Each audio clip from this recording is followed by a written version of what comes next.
Orasyon, pampaamo sa karamihan.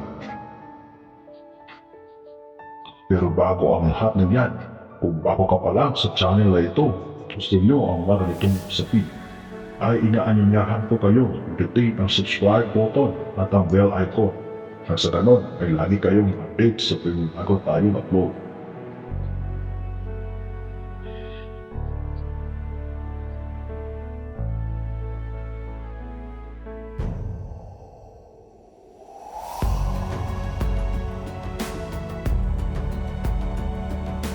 Gamitin ang orasyong ito sa mga tao na matitigas magsalita. Sa katrabaho mo na, hirap at kaisapan.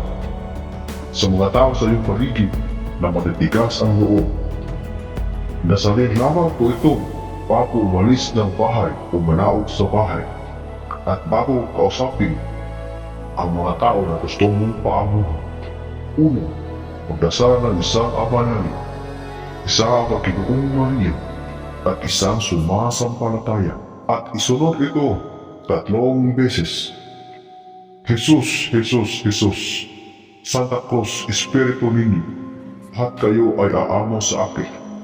Jesus, Jesus, Jesus, Santa Cruz, Espiritu ninyo, lahat kayo ay aamo sa akin.